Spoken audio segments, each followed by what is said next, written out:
এটির নাম শীতল পাটি। আমাদের শ্রীভূমি তথা অসমের একটি অতি প্রাচীন কুটির শিল্প। এটি খুব আরামদায়ক এবং পরিবেশ বান্ধব। এই শিল্পটার বর্তমান অবস্থাটা কিরকম? খুবই শোচনীয় অবস্থা।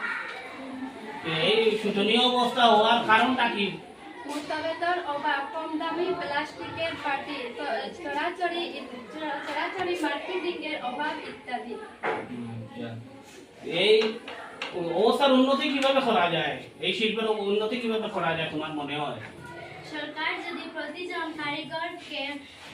কারিগরকে কিছুটা